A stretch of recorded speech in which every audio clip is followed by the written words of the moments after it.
जय हिंद साथियों। Youth education academy beginning of success में आपका बहुत बहुत स्वागत है। मैं जितेंद्र आशा करता हूं कि आप सब लोग अपने घरों पर स्वस्थ होंगे, अच्छे होंगे और अपनी पढ़ाई बहुत अच्छे तरीके से कर रहे होंगे। दोस्तों, जो भी भाई बंधु यूथ एजुकेशन एकेडमी चैनल पर नए हैं वो चैनल को सब्सक्राइब करें और ज़्यादा से ज़्यादा अपने यार दोस्तों में चैनल को शेयर करें।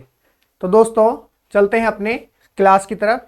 लास्ट सेशन में हमने क्या करा था, यानी कि हमारी संधि चल रही थी। संधि में हमने स्वर संधि कंप्लीट कर ली थी। उसके बाद हमने व्यंजन संधि स्टार्ट करी थी। तो व्यंजन संधि के हमने नियम पढ़े थे। कुछ जो नियम चल रहे थे वो कौन से चल रहे थे कि हमें किस प्रकार परिवर्तन करना होता है। कि हमने पहले वर्ण का तीसरे में परिवर्तन करा था। दूसरा नियम था हमारा, हमने पहले वर्ण का पांचवें में परिवर्तन करा था। फिर उसके बाद हमने तय संबंधी नियम पढ़े थे। तो दोस्तों, अब क्लास में क्या है, अगला पॉइंट है हमारा नंबर 4, यानी कि 3 नियम तो हमने पढ़ लिए थे। नंबर 4 क्या है हमारा, 6 संबंधी नियम। क्या है हमारा, 6 संबंधी नियम। दोस्तों क्या है, 6 संबंधी नियम हमारा क्या कहता है।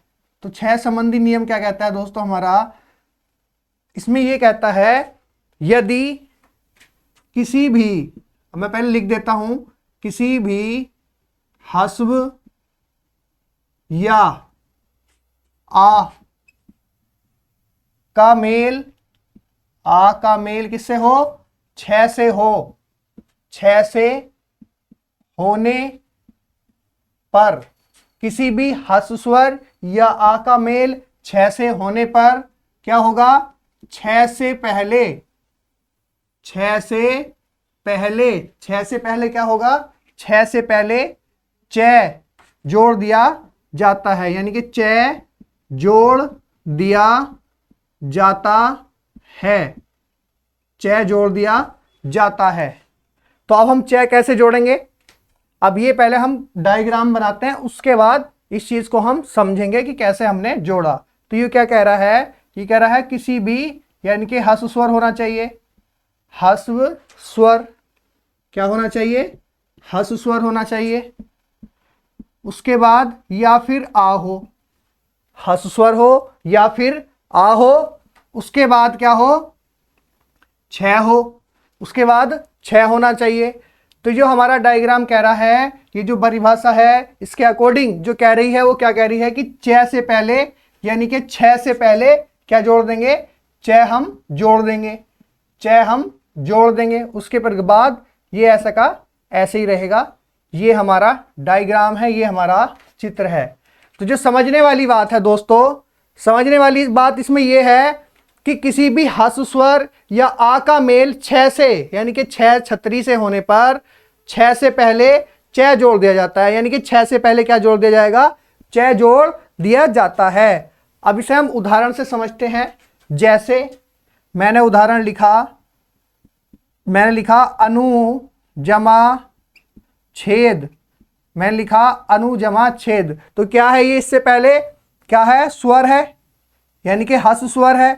उसके बाद क्या आ रहा है, 6 छतरी आ रही है, उसके बाद 6 आ रहा है। जब इन दोनों का मेल हुआ तो उससे पहले, इस 6 से पहले क्या जोड़ दिया गया, इस 6 से पहले च जोड़ दिया गया। उसके बाद 6 हमारा ऐसा का ऐसा ही है, और उससे पहले क्या है, ऊ है, उससे पहले क्या है, ऊ है। तो शब्द जो बनेगा दोस्तों कैसे बनेगा, अब इसे अगर हम शब्द बनाएंगे तो यहां बना देते हैं, शब्द बनेगा अनु जमा, अनु जमा छेद का क्या बनेगा, अनुच्छेद, अनुच्छेद। इस प्रकार से ये शब्द बनेगा। तो यहां तक कोई दिक्कत परेशानी, 6 संबंधी नियम आपको अच्छे से समझ में आ रहा होगा। अभी और उदाहरण है उसके, और समझा देते हैं अच्छी तरह से। अब हम एक उदाहरण और लेते हैं। जैसे मैंने लिखा स्व जमा छंद, मैं लिखा स्व जमा छंद, तो क्या बनेगा, ये बनेगा दोस्तों स्व छंद। क्या बनेगा, स्व छंद। इस तरह से ये आधा च हो जा रहा है, मतलब कि 6 से पहले च जोड़ दिया जा रहा है। तो हमारा ये बना स्व छंद। उसके बाद मैं लिखा परि जमा छेद, मैं लिखा परि जमा छेद, तो क्या बनता है दोस्तों, ये हो जाता है परिच्छेद, परिच्छेद। इस प्रकार से ये दोस्तों शब्द बनता है परिच्छेद। क्या बनता है दोस्तों, परिच्छेद। क्या बनता है? परिच्छेद। दोस्तों एक शब्द और ले लेते हैं, जैसे मैंने लिखा बी जमा छेद, बी जमा छेद, तो क्या बनेगा दोस्तों? बी जमा छेद का क्या बनेगा? तो ये हो जाएगा 6 से पहले च जोड़ दिया जाएगा, तो जब च जोड़ेंगे तो वो हलंत लगा हुआ होगा, तो वो क्या हो जाता है? आधा हो जाता है। तो ये शब्द बनेगा हमारा विच्छेद। क्या बनेगा दोस्तों?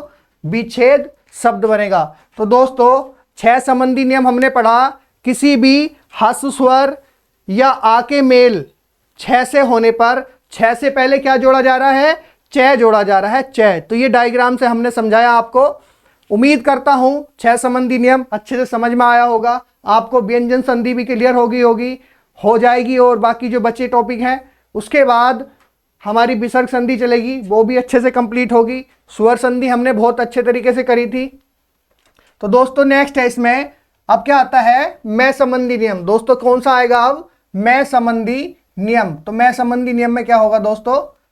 मैं संबंधी नियम में इसके 3 रूल हैं, बहुत ही आसान रूल हैं, बहुत ही छोटे छोटे। साफ कर दो। अब क्या नियम क्या है दोस्तों हमारा? मैं संबंधी नियम। तो मैं संबंधी नियम क्या कहता है दोस्तों? ये पहला नियम हम इसका मैं संबंधी नियम में पढ़ते हैं, यानी कि मैं का मेल, मैं का जो मेल हो रहा है किससे हो रहा है? मैं का मेल किससे होगा दोस्तों? कैसे मैं तक, कैसे मैं तक किसी भी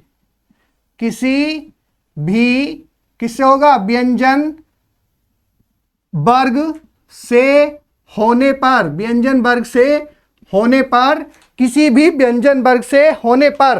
तो क्या होगा? मैं जो होगा हमारा, मैं उसी वर्ग के पंचमाक्षर किस में बदल जाएगा दोस्तों? पंचमाक्षर में, यानी कि पंचमाक्षर अनुस्वार, पंचमाक्षर मतलब अनुस्वार में बदल जाएगा, अनुस्वार में बदल जाता है, अनुस्वार में बदल जाता है। तो मैं संबंधी का पहला नियम जो है दोस्तों वो क्या कहता है? यानी कि मैं का मेल ये होगा, मैं का मेल कैसे मैं तक, मैं का मेल कैसे मैं तक किसी भी व्यंजन वर्ग से होगा, किसी भी व्यंजन वर्ग से होने पर मैं उसी वर्ग के पंचमाक्षर में बदल जाएगा, उसी वर्ग के पंचमाक्षर में बदल जाएगा।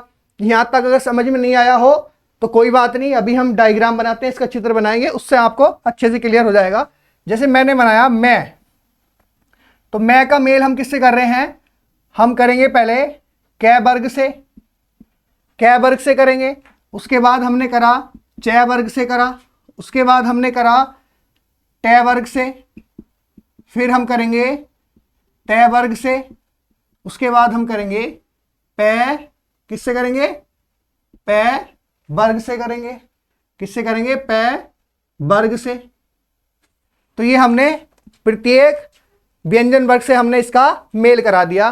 तो ये क्या होगा? अब इसे समझ लेते हैं क्या हो जाएगा। यानी कि मैं का कै वर्ग से जब मेल होगा तो अपने ही पंचमाक्षर में बदल जाएगा, तो अपने ही पंचमाक्षर में बदल गया, ड़ में बदल गया। फिर मैं का मेल हम इससे कराएंगे च वर्ग से कराएंगे, तो ये अपने ही पंचमाक्षर में बदल जाएगा। तो किस में बदल जाएगा? इस तरह से ये इसमें बदल जाएगा, अण में। तो उसके बाद फिर हम ट वर्ग से इसका कराएंगे, तो जब हम मैं के बाद ट का मेल कराएंगे ट वर्ग का, तो किस में बदलेगा? अपने ही पंचमाक्षर में बदल जाएगा, अण में बदल जाएगा। फिर से हम ट वर्ग में कराएंगे, ट वर्ग में जब हमने इसका मेल कराया तो ट वर्ग में क्या आया? न आया। उसके बाद क्या आया? मैं वर्ग। उसके बाद हमने कराया मैं का मेल पै वर्ग से कराया, तो क्या आया? हमारा क्या बना? मैं बना। क्या बना? मैं बना। उसके बाद ये जो वर्ग हैं वो ऐसे के ऐसे ही दिखाई देंगे, ऐसे के ऐसे ही रखे रहेंगे। तो यहां तक कोई दिक्कत परेशानी? देखो इसमें कुछ नहीं है, ज्यादा सोचने वाली बात नहीं है, बस इसका मेल जो है उससे कराया है तो हमारे ये पंचमाक्षर मिल रहे हैं। अगर यहां समझ में नहीं आया तो मैं एक एक करके समझा दूंगा। मैं का जो हमने कै वर्ग से कराया है, कै वर्ग से जब मेल कराया है तो हमारा क्या बना है? अण बना है, अण। उसके बाद हमारा कै वर्ग ऐसे का ऐसे ही रहेगा। ये यहां तक समझ में आया? उसके बाद मैंने क्या करा? मैं का मेल किससे कराया? पै वर्ग से दिखा देते हैं पहले। पै वर्ग से जब कराया तो क्या बनेगा? मैं बना, पै वर्ग से कराने पर मैं बना। उसके बाद ये ऐसे का ऐसे ही है, यानी कि पै वर्ग आएगा। तो हमने इस प्रकार से इसका मेल कराया। तो यहां तक अच्छे से समझ में क्लियर हो गया? क्लियर हो गया? आगे बढ़ें। जब ये क्लियर हो गया तो अब हम इसके उदाहरण से समझ लेते हैं। तो उदाहरण से आपको अच्छी तरह से और भी क्लियर हो जाएगा। अब थोड़ा सा हम साफ कर देते हैं। तो दोस्तों अब इसके उदाहरण हैं, 2-3 उदाहरण लेते हैं। बहुत ही अच्छे अच्छे उदाहरण हैं, एग्जाम में आए हुए क्वेश्चन हैं। जितने भी उदाहरण होंगे इसके सारे एग्जाम के उदाहरण लिए गए हैं। तो दोस्तों जैसे मैंने लिखा, मैं लिखता हूं समकलन। मैं लिखा सम प्लस कलन। तो सम प्लस कलन में क्या है, अभी मैंने क्या कहा था, मैं के बाद कै वर्ग हो, चै वर्ग हो, टै वर्ग हो, तै वर्ग हो और पै वर्ग हो। तो इसमें क्या है, मैं के बाद कै वर्ग है। तो ये मैं जो होगा वो कहाँ बदलेगा, मैं हमारा अणे में बदल जाएगा। ठीक है, उससे पहले क्या हो जाएगा, सम लिखा जाएगा। उसके बाद हम कलन लिख देंगे। उसके बाद हम क्या लिख देंगे, कलन लिख देंगे। तो ये शब्द जो बनेगा वो क्या बनेगा, शब्द बना हमारा संकलन, कलन, षड कलन बना। तो जो शब्द बना क्या बना, षड कलन बना। अब इसे हम दूसरी तरीके से भी लिख देते हैं। जो आजकल के उसमें जो है वो हम शब्द इस तरह से लिखते हैं, जो इस तरह से लिखते हैं। जो शुद्ध रूप है वो ये है। उसके बाद इस तरह से ये लिखा जाता है संकलन। क्या लिखा जाता है, संकलन लिखा जाता है। और एग्जाम्पल ले लेते हैं इसके, और उदाहरण से समझते हैं। थोड़ा सा साफ करना पड़ेगा। तो दोस्तों यहां तक तो आपको समझ में आ रहा होगा, क्लियर हो रही होगी हर चीज, किसी तरह की कोई परेशानी नहीं होनी चाहिए। तो दोस्तों अब इसमें क्या है, मैं लिया सम जमा गति। मैंने लिखा सम जमा गति। तो सम जमा गति में यानी कि मैं के बाद क्या है, कै वर्ग है। तो मैं किस में बदलेगा, मैं हमारा किस में चेंज हुआ, अड़े में बदला। तो ये हम किस तरह शब्द बनाएंगे, ये हो जाएगा क्षण गति। इस तरह से भी लिखा जाएगा क्षण गति, ये लिखा। ठीक है, उसके बाद या फिर इसे ऐसे लिख दो संगति। तो आजकल का जो है हम इसे पंचमाक्षर को अनुस्वार में बदलकर लिख देते हैं। हम इसे अनुस्वार में लिख देते हैं। मैं लिखा सम जमा चै। मैं लिखा सम जमा चै। तो किस में परिवर्तन होगा इसका, किस में होगा परिवर्तन, इसमें होगा अणे में। तो जब इसमें परिवर्तन होगा तो क्या हो जाएगा दोस्तों, इस तरह से संचय हो जाएगा। या फिर हम इसे इस तरह से लिख सकते हैं। यहां तक इस तरह से लिख दिया हमने, यहां तक कोई परेशानी, आगे बढ़े। उसके बाद मैं और एग्जाम्पल लेता हूं। मैंने लिखा परम जमा तू। क्या लिखा, परम जमा तू लिखा। तो क्या हो जाएगा, ये हो जाएगा परंतु, यानी कि मैं तय वर्ग में है।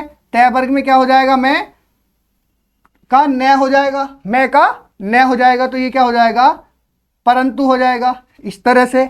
उसके बाद मैं लिखा एक संपूर्ण। सम क्या बना, सम जमा पूर्ण, सम जमा पूर्ण। तो क्या शब्द बनेगा, ये बनेगा इस तरह से बन जाएगा संपूर्ण। या फिर इस तरह से भी लिखा जा सकता है संपूर्ण, यानी कि मैं को आधा करके भी लिख सकते हैं। तो यहां तक ये क्या समझ में आया होगा आपको, मैं का पहला नियम जो है वो क्लियर हो गया होगा।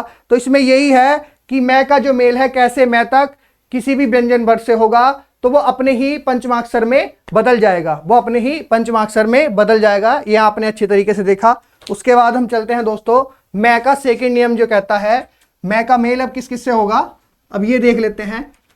तो दोस्तों क्लास अच्छी लग रही हो आपको, क्लास समझ में आ रही हो तो क्लास को ज़्यादा से ज़्यादा लाइक करना, शेयर करना और कमेंट जरूर करते रहना, जिससे कि और भी आने वाली क्लासेस शानदार होंगी। तो मैं का जो मेल है अब किससे है, मैं का सेकंड नियम क्या कहता है दोस्तों, मैं का मेल यदि किससे होगा, मैं का मेल यदि अंतस्थ से होगा, अंतस्थ व्यंजन या फिर उष्म व्यंजन से हो, उष्म व्यंजन से हो तो उष्म व्यंजन से हो तो जो मैं होगा हमारा, मैं क्या होगा, सदैव, सदैव अनुस्वार में होगा, सदैव अनुस्वार, अनुस्वार यानी कि ये वाला अनुस्वार ही होता है। क्या होगा, अनुस्वार ही होता है। यहां तक समझ में आया। जो मैंने कहा दूसरे नियम में, मैं का मेल यदि अंतस्थ व्यंजन से हो, उष्म व्यंजन से हो, तो मैं सदैव क्या होगा, अनुस्वार ही होगा। क्या होगा, अनुस्वार होगा। उसके बाद इसका हम चित्र बनाते हैं। चित्र बनाकर आपको एक एक चीज क्लियर हो जाती है, चित्र से थोड़ा अच्छे से समझ में आ जाता है। जैसे मैं के बाद क्या आएगा, मैं के बाद अंतस्थ व्यंजन आया, अंतस्थ क्या आया, व्यंजन आया। उसके बाद मैं लिखा उष्म व्यंजन, उष्म व्यंजन लिखा। तो जब मैंने इसका इससे मेल कराया तो क्या हो जाएगा, तो क्या होगा, तो जो मैं है किस में बदल जाएगा, अनुस्वार में बदल जाएगा। उसके बाद ये ऐसा का ऐसे ही लिखा जाएगा। तो ये आपको समझ में आ गया होगा चित्र से कि जो परिभाषा कह रही थी वो इस चित्र में मैंने सारी अच्छे से समझा दी है कि कोई दिक्कत ना हो। तो समझ में कि ये बात है कि मैं का मेल अंतस्थ व्यंजन या उष्म व्यंजन से होगा तो हमारा मैं का क्या हो जाएगा, अनुस्वार, सदैव अनुस्वार ही होता है, सदैव अनुस्वार में ही होगा। तो दोस्तों इसका उदाहरण से समझ लेते हैं। जैसे मैंने लिखा, उदाहरण लिखा मैंने, उदाहरण, तो उदाहरण में दोस्तों मैंने लिखा, क्या लिखा, सम जमा योग, सम जमा योग। तो सम जमा योग में आपको ये चीज दिख रही होगी। तो मैं हमारे किस में परिवर्तन होगा, मैं का अनुस्वार में परिवर्तन होगा। उसके बाद हमने योग लिख दिया, उससे पहले हमने क्या लिख दिया, से लिख दिया। तो जब ये शब्द बनेगा तो क्या बनेगा शब्द, तो शब्द बनेगा दोस्तों संयोग। क्या बना, संयोग। तो आपको ये चीज ध्यान में आ गई होगी, अच्छे से समझ में आ रही होगी। अंतस्थ व्यंजन या उष्म व्यंजन होगा तो उसके बाद जो मैं है वो अनुस्वार में बदल रहा है। मैं किस में बदल रहा है, अनुस्वार में बदल रहा है। किस में बदल रहा है दोस्तों, अनुस्वार में बदल रहा है। तो जो हमारा शब्द बना क्या बना, संयोग बना। उसके बाद मैं लिखा सम जमा, सम जमा लाभ। सम जमा लाभ से क्या बनेगा दोस्तों, संलाभ। क्या बनेगा, संलाभ।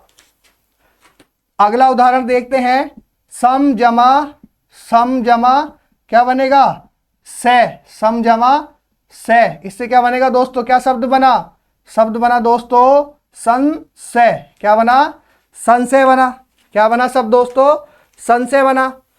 इसी प्रकार सम प्लस रक्षक से क्या बनेगा, सम प्लस रक्षक से बनेगा संरक्षक बनेगा।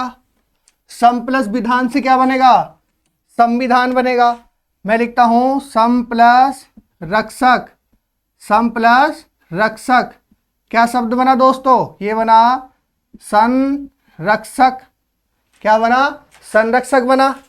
उसके बाद मैंने लिखा सम प्लस विधान, सम प्लस विधान। तो ये पता चल जाएगा कि संविधान दो शब्दों से मिलकर बना होता है। तो ये किस तरह से बनेगा, संविधान। इस तरह से ये शब्द बन जाएगा। तो ये जो मैं है हमारा किस में परिवर्तन हो रहा है, मैं का अनुस्वार में परिवर्तन हो रहा है। उसके बाद मैं लिखा सम जमा सार। तो सम जमा सार में किस तरह से बनेगा शब्द, तो शब्द बनेगा संसार। क्या बनेगा शब्द, संसार। इस तरह से ये शब्द बनेगा। तो अभी आपने दोनों नियम समझ लिए मैं के। मैं का बहुत ही आसान है, बहुत ही दोनों आसान नियम है, इससे आसान कोई सा नियम नहीं है। मैं का हमने मेल कराया, पहले उस तरीके से करा दिया। उसके बाद मैं का मेल हमने अंतस्थ और व्यंजन तरीके उससे करा दिया। तो क्या बन के आ गया, तो यानी कि जो बना हमारा अनुस्वार बन के आ गया। और उसके बाद मैं का तीसरा नियम क्या कहता है दोस्तों, मैं का तीसरा नियम, मैं का तीसरा नियम क्या कहता है, अगर मैं के बाद, यदि मैं के बाद मैं ही आ जाए, मैं के बाद अगर मैं ही आ जाए तो उसमें कोई परिवर्तन नहीं होता, कोई परिवर्तन नहीं होता। मैं के बाद, मैं के बाद, मैं के बाद मैं का मेल, मैं के बाद मैं आने पर, मैं के बाद मैं आने पर या मैं का मेल कराने पर कोई परिवर्तन नहीं होता, कोई परिवर्तन नहीं होता है, कोई परिवर्तन नहीं होता है। जैसे अब मैं आपको इसमें दिखा देता हूं, अगर मैं के बाद अगर कुछ मैं भी आ जाए, कोई वर्ण आ जाए मैं, तो उसके बाद कोई परिवर्तन नहीं होता, कोई परिवर्तन नहीं होता। जैसे मैंने लिखा सम प्लस मान, मैंने लिखा सम प्लस मान, तो क्या बनेगा, जो शब्द बनेगा वो बनेगा सम्मान बनेगा, यानी कि सम्मान बना। कोई परिवर्तन दिखाई दिया आपको, इसमें कोई परिवर्तन दिखाई दिया, कोई परिवर्तन नहीं दिखाई दे रहा, तो इसलिए ये क्या है, मैं के बाद अगर मैं ही आता है, व्यंजन संधि में मैं का जो नियम है, अगर मैं के बाद मैं ही आता है तो उसमें कोई परिवर्तन नहीं होता, कोई परिवर्तन नहीं होता। उसके बाद हम लेते हैं एक एग्जाम्पल, जैसे मैं लिखा सम जमा गति, सम जमा मति, क्या लिखा मैंने, सम जमा मति, तो क्या हो जाएगा ये सम्मति, क्या हो जाएगा, सम्मति हो जाएगा, क्या हो जाएगा दोस्तों, सम्मति हो जाएगा। तो यहां तक ये समझ में आ गया होगा। अब मैं इसमें एक नोट करके लिख देता हूं कि इसमें नोट करके समझने वाली क्या बात है। तो आजकल ये है, आजकल आपने देखा होगा, आजकल सुविधा के लिए, आजकल सुविधा के अनुसार, सुविधा के लिए पंचमाक्षर, पंचमाक्षर जो है हमारा, जो हमारा पंचमाक्षर है, यानी कि अनुस्वार, पंचमाक्षर अनुस्वार, क्या है, अनुस्वार, पंचमाक्षर अनुस्वार का क्या हो जाता है, पंचमाक्षर क्या है, पंचमाक्षर के स्थान पर, यानी कि अनुस्वार के पंचमाक्षर के स्थान पर प्राय क्या आ जाता है, प्राय अनुस्वार का ही प्रयोग होता है, अनुस्वार का ही प्रयोग होता, अनुस्वार प्रयोग होता है, क्या होता है, अनुस्वार प्रयोग होता है। तो आपको ये पता चल गया कि जो आजकल का वो है, इसमें जो अधिकतर प्रयोग हो रहा है, जो पंचमाक्षर की जगह पर, वो क्या हो रहा है, अनुस्वार का प्रयोग होता है, अनुस्वार का। तो ये वाले अनुस्वार का प्रयोग आजकल अधिकतर होता है। जैसे आपने देखा होगा संकलन में इस तरह से, तो ये पूरा वर्ण ना लिखकर उसके बाद हमने उसे अनुस्वार में बदलकर लिख दिया, अनुस्वार में बदलकर लिख दिया। आजकल सुविधा के लिए पंचमाक्षर अनुस्वार के लिए, यानी कि के स्थान पर प्राय अनुस्वार का ही प्रयोग होता है। तो दोस्तों ये मैं संबंधी नियम हमारे पूरे हो गए। उसके बाद हमारा कौन सा नियम आता है, मैं संबंधी नियम के बाद आता है हमारा सहसंबंधी नियम। कौन सा आता है दोस्तों, सहसंबंधी नियम कौन सा आता है, ये पांचवा नियम था। उसके बाद आता है छठा नियम, कौन सा आएगा दोस्तों, सहसंबंधी नियम। तो सहसंबंधी नियम क्या कहता है दोस्तों, ये तो बहुत ही आसान है, सहसंबंधी नियम बहुत ही आसान नियम है, इससे आसान नियम नहीं है।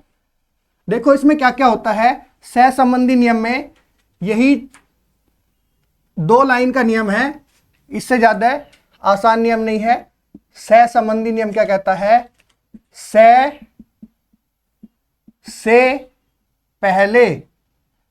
से पहले ए आ के अलावा कोई अन्य स्वर आ जाए तो क्या हो जाता है, स का किसमें परिवर्तन हो जाता है, स में परिवर्तन हो जाता है, हो जाता है। तो ये बहुत आसान है। स से पहले ए आ को छोड़कर, स से पहले आ को छोड़कर बाकी बचे स्वर आ जाएं, जो बाकी बचे स्वर हैं वो आ जाए तो स का किसमें परिवर्तन हो जाएगा, स में परिवर्तन हो जाता है, स में परिवर्तन हो जाता है। जैसे इसका उदाहरण से समझा देते हैं। कैसे होगा सह में परिवर्तन, ये जानना बहुत जरूरी है। तो दोस्तों, जो भी भाई बंधु यूथ एजुकेशन एकेडमी चैनल पर नए हैं वो चैनल को सब्सक्राइब करें, ज़्यादा से ज़्यादा अपने यार दोस्तों में चैनल को शेयर करें और सब्सक्राइब कराएं। तो दोस्तों, सह का संबंधी नियम कैसे है कि अगर सह से पहले ए आ को छोड़कर कोई भी अन्य स्वर आ जाए और उसके बाद क्या हो, सह हो, यानी कि उसके बाद सह हो, तो क्या बन जाएगा, सह का सह हो जाता है। तो सह का सह हो जाता है तो क्या बनेगा शब्द, ये बन जाएगा बी साध। क्या हो जाएगा, बी साध। उसके बाद मैं लिखा नी जमा साध, नी जमा साध, क्या बनेगा, निषाद बनेगा, निषाद। उसके बाद मैंने लिखा बी जमा सम, क्या लिखा मैंने, बी जमा सम, क्या बना, विषम बना, विषम। फिर मैंने लिखा दोस्तों सु जमा समा, सु जमा समा, तो क्या शब्द बनेगा दोस्तों, ये शब्द बनेगा दोस्तों सुषमा। क्या बनेगा, सुषमा। क्या बनेगा दोस्तों, सुषमा शब्द बनेगा। तो सह का बहुत ही आसान नियम है, इससे आसान नियम नहीं है। बस सह के से पहले ये देखना है कि ए आ को छोड़कर बाकी कोई भी स्वर हो, उसके बाद सह आता है तो वो सह किस में परिवर्तन हो जाएगा, सह का पेट चिरा सह में परिवर्तन हो जाएगा। तो विसर्ग ये देख लिया हमने।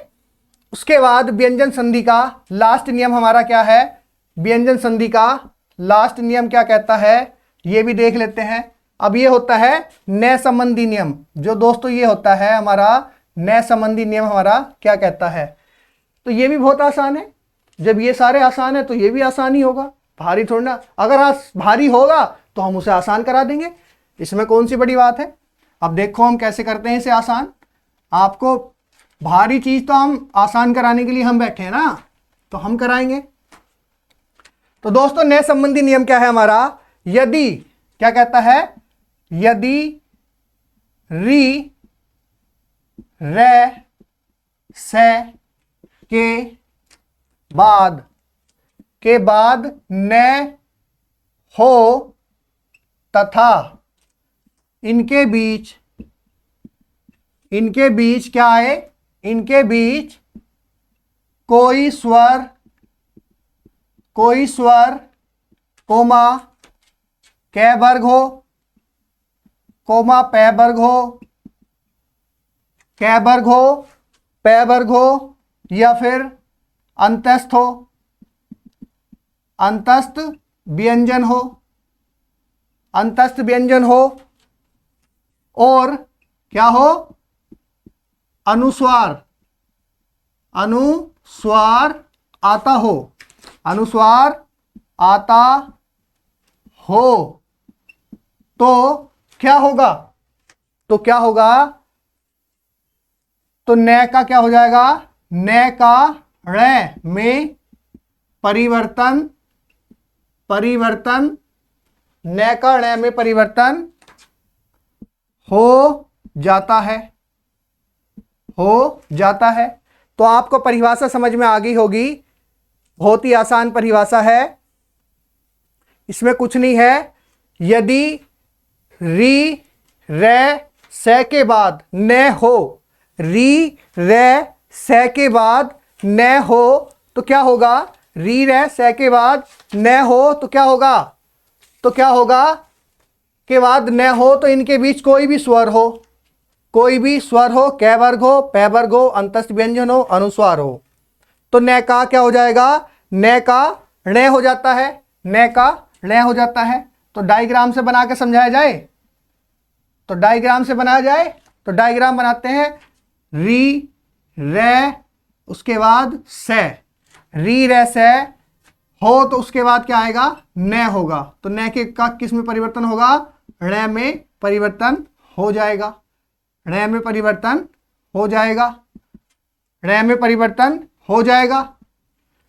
तो यहां तक समझ में आया आपको, यहां तक आपको समझ में आया, ये डायग्राम से तो अच्छे से समझ में आ गया होगा कि यदि री रे से के बाद न हो, इनके बीच में कोई स्वर हो, कै वर्ग हो, पै वर्ग हो, अंतस्थ व्यंजन अनुस्वार आता हो, तो न का क्या हो जाता है, ण हो जाता है। न का दोस्तों क्या हो जाता है, ण हो जाता है। अब एक एक उदाहरण से हम आपको समझाते हैं कि कैसे इसका न का ण हो रहा है। जैसे मैं लिखा परी जमा नाम, मैंने क्या लिखा, परी जमा नाम।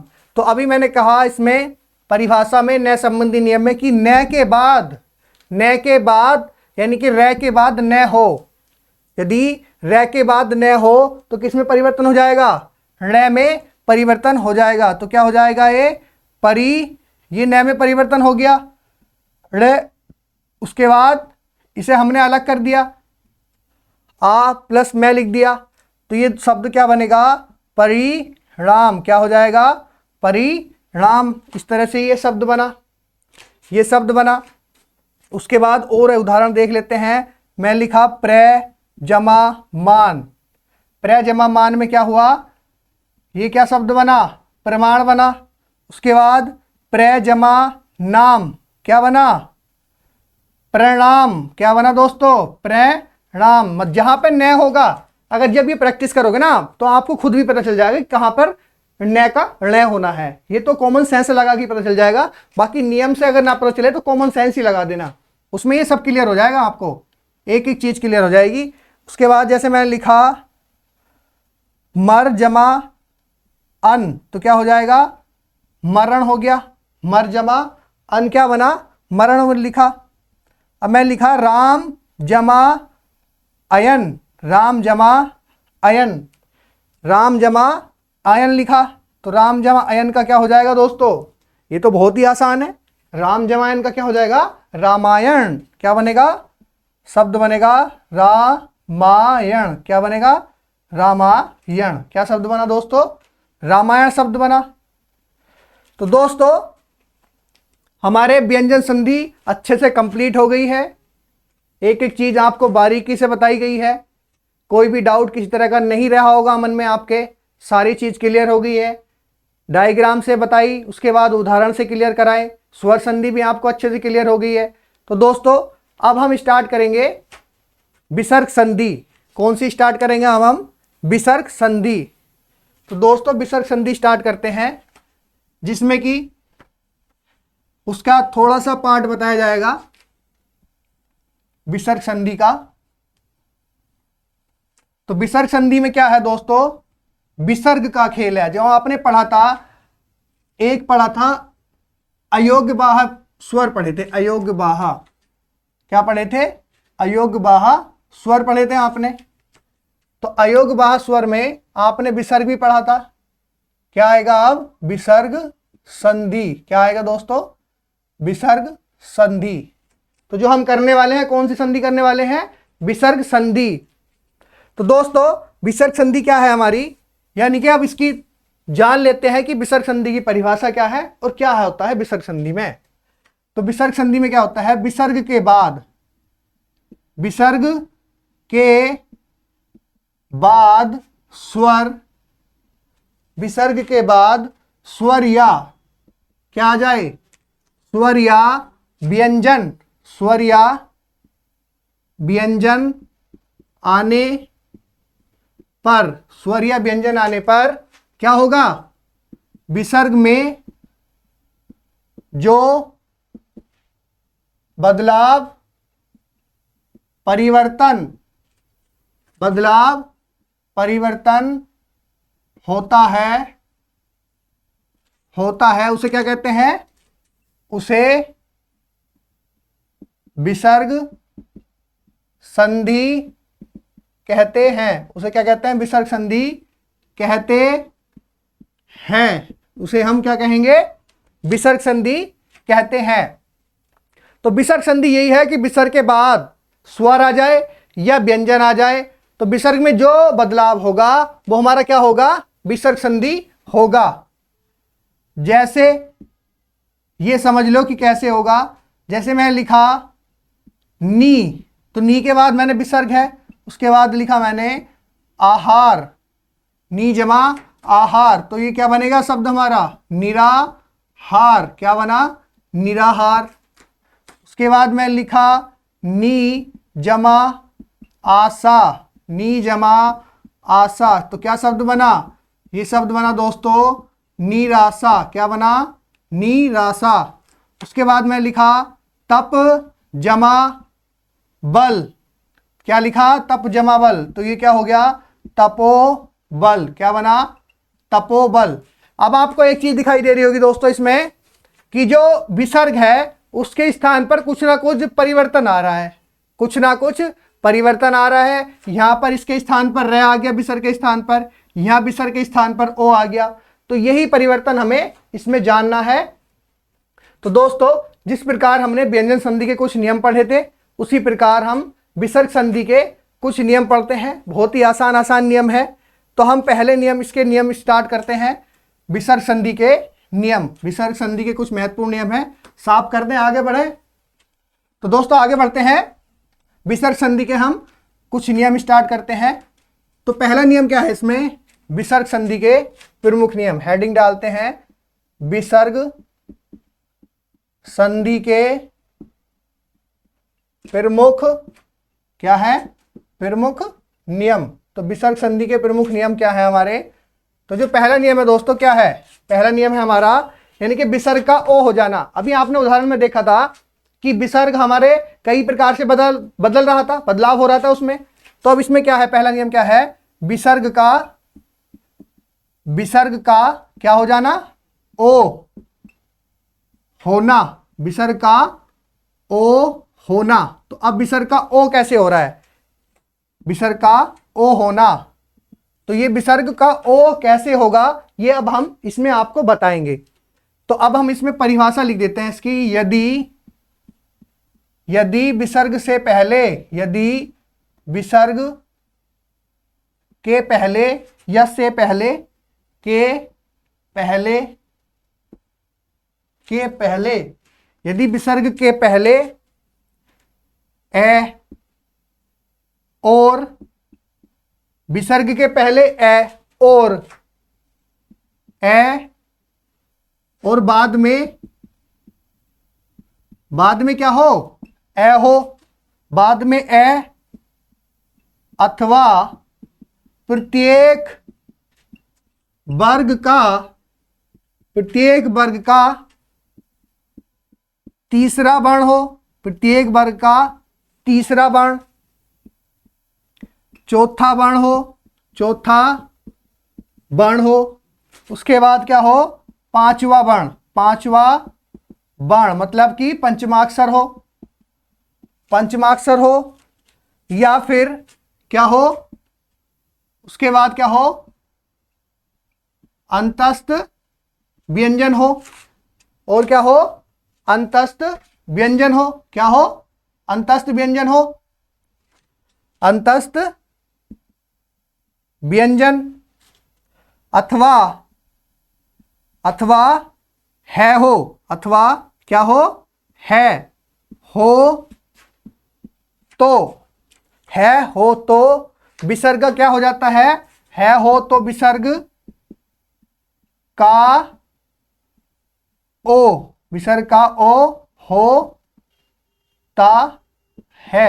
होता है या हो जाता है। तो यहां तक परिभाषा समझ में आ गई होगी। विसर्ग संधि की परिभाषा बता दी कि यदि विसर्ग के बाद स्वर आए या व्यंजन आए, उसके बाद जो विसर्ग में परिवर्तन आएगा वो हमारी विसर्ग संधि होगी। तो विसर्ग संधि के कुछ प्रमुख नियम है, जिसमें विसर्ग में हमने उसमें एग्जाम्पल में देखा था कि विसर्ग का ओ हो जा रहा है, विसर्ग का रे हो जा रहा है। तो हम एक एक नियम को आराम से समझेंगे, जानेंगे इन्हें, ये किस तरह से रे हो रहा है, किस तरह से ओ हो रहा है। तो पहला नियम क्या कहता है, यानी कि विसर्ग का ओ होना। तो विसर्ग का कब ओ हो रहा है ये हम किस तरह से जान रहे हैं, ये चीज हम देखेंगे इसमें। तो हमने पहला नियम लिखा विसर्ग का ओ हो जाना। यदि विसर्ग के पहले क्या हो, ए हो, और बाद में ए अथवा प्रत्येक वर्ग का तीसरा वर्ण हो, चौथा वर्ण हो, पांचवा वर्ण हो, अंतस्थ व्यंजन हो, अथवा है हो, तो विसर्ग का ओ हो जाता है। क्या हो जाता है, विसर्ग का ओ हो जाता है। तो दोस्तों विसर्ग का ओ हो जाता है। अब हम इसे चित्र से बना के आपको समझाते हैं। मैं लिखा ए लिखा, उसके बाद मैं लिखा विसर्ग, यानी कि विसर्ग से पहले ए हो गया, और विसर्ग के बाद क्या होगा, विसर्ग के बाद ए हो गया, यानी कि तीसरा वर्ण हो गया।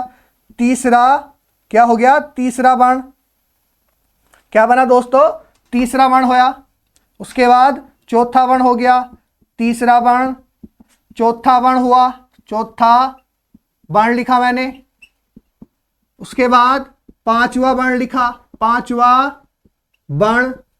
वर्ण कोमा, फिर क्या लिखा, अंतस्थ व्यंजन हो, अंतस्थ व्यंजन हो, उसके बाद क्या लिखा, अंतस्थ व्यंजन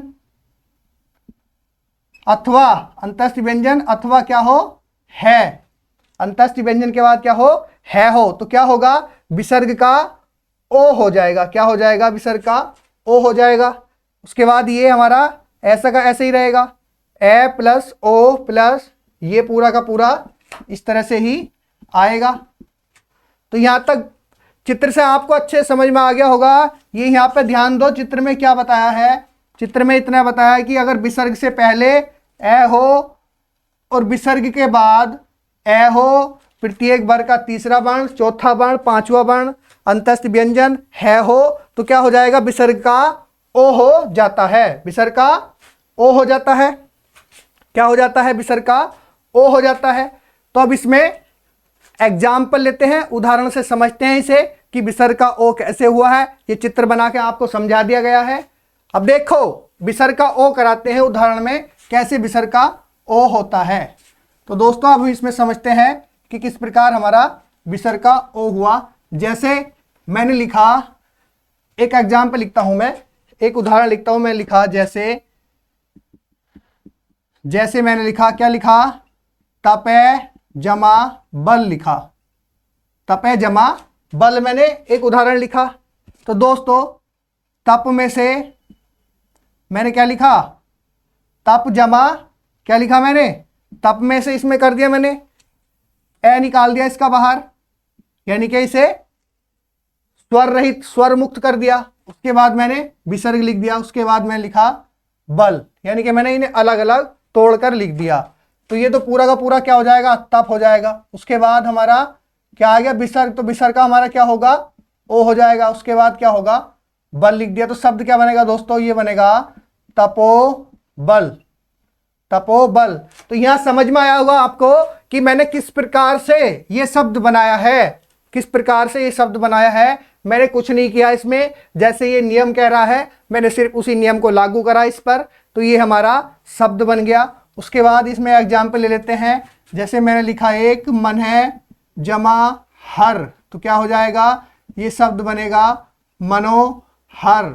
उसके बाद मैंने लिखा पय जमा दे, तो क्या बनेगा शब्द, पयोद बनेगा, क्या बनेगा, पयोद बनेगा। एक मैंने लिखा तपे जमा भूमि, तपे जमा भूमि क्या बना, शब्द बनेगा हमारा दोस्तों तपो भूमि, क्या बनेगा, तपो भूमि शब्द बनेगा, तपो भूमि शब्द बनेगा। उसके बाद मैंने लिखा पय जमा धन, क्या लिखा दोस्तों, पय जमा धन, तो क्या बनेगा शब्द, ये शब्द बनेगा दोस्तों पयो धन, क्या बनेगा, पयो धन बनेगा, क्या बनेगा, पयोधन बनेगा।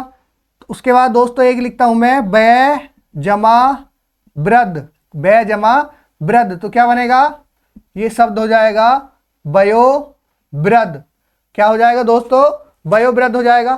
तो ये चीज आपको अच्छे समझ में आ रही होगी कि हमने विसर्ग का ओ किस प्रकार कर रहे हैं, कैसे इसका ओ हो रहा है। तो ये समझ में आ गया आपको।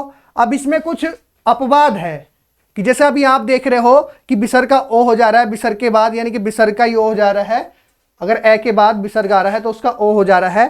तो अपवाद क्या है ये जान लेते हैं। तो इसमें कुछ अपवाद हैं, जैसे पुनः और अंत है, तो पुनः और अंत के बाद में विसर्ग होगा तो उसका क्या हो जाएगा, रे हो जाता है, क्या हो जाता है, रे। तो हम अपवाद लिखते हैं इसका। अपवाद हमने लिखा अपवाद, अपवाद में दोस्तों क्या लिखा, एक तो होता है पुनः, पुनः एवं क्या हो गया, अंत, पुनः एवं अंत में क्या होगा, में विसर्ग का, में विसर्ग का रे हो जाता है, विसर्ग का रे हो जाता है। ठीक है, अब इसका हम चित्र बनाते हैं। मैं लिखा पुनः अंत के बाद क्या होगा, पुनः अंत के बाद क्या होगा, ए होगा, या फिर क्या होगा, तीसरा वर्ण होगा, तीसरा वर्ण, चौथा वर्ण होगा, उसके बाद क्या होगा, पांचवा वर्ण होगा। क्या होगा, पांचवा वर्ण होगा। पांचवें वर्ण के बाद क्या होगा, अंतस्थ होगा, अंतस्थ व्यंजन, अंतस्थ व्यंजन। उसके बाद क्या होगा, है होगा।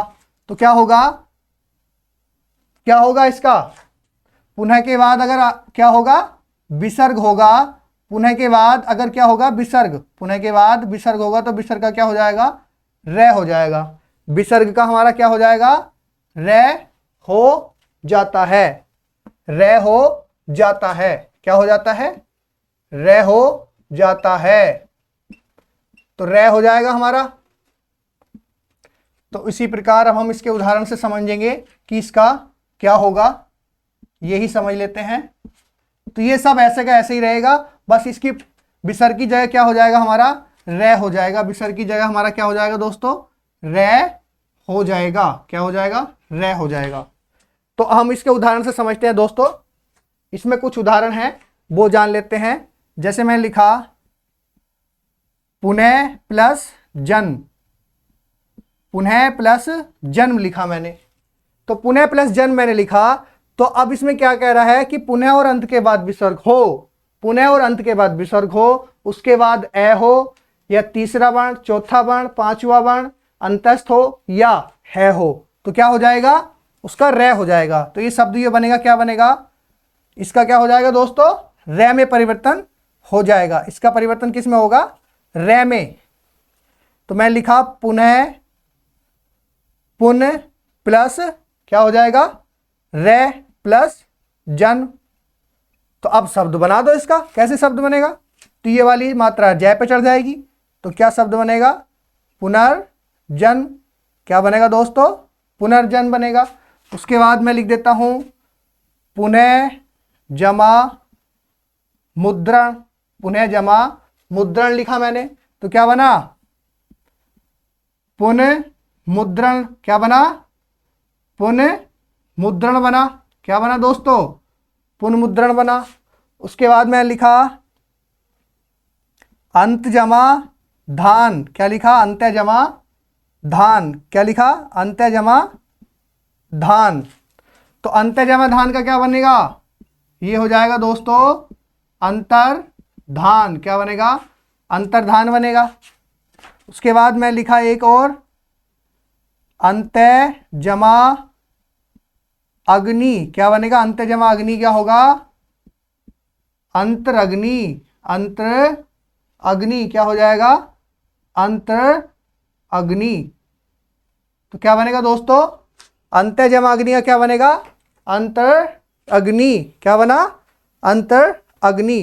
तो दोस्तों विसर्ग संधि का हमने पहला नियम पढ़ा, अच्छे से जाना, समझ में आया होगा आपको कि इसके साथ में पुनः और अंत के साथ में अगर विसर्ग आता है तो रे हो जाता है। अगर विसर्ग के बाद ओ आता है, विसर्ग के बाद ए या वर्ग के और भी वर्ण आते हैं तो उसका ओ हो जाता है। तो दोस्तों उम्मीद करता हूँ क्लास आपको अच्छी लगी होगी, समझ में आई होगी। अगर क्लास अच्छी लगी हो, समझ में आई हो, तो ज़्यादा से ज़्यादा अपने यार दोस्तों में चैनल को शेयर करना, सब्सक्राइब करना और क्लास को लाइक करना, कमेंट करके बताना क्लास कैसी लगी है। मिलते हैं विसर्ग की बची हुई संधि में। जो विसर्ग का पार्ट बचा हुआ है उसी को कल कंप्लीट करेंगे। कल हमारी विसर्ग संधि पूरी अच्छी तरह से कंप्लीट हो जाएगी, संधि का चैप्टर कंप्लीट हो जाएगा। उसके बाद हम टेस्ट लगाएंगे, प्रीवियस ईयर के क्वेश्चन लगाएंगे, जितने भी एग्जाम में आए हुए क्वेश्चन हैं। तो मिलते हैं दोस्तों नेक्स्ट क्लास में, तब तक के लिए जय हिंद, जय भारत।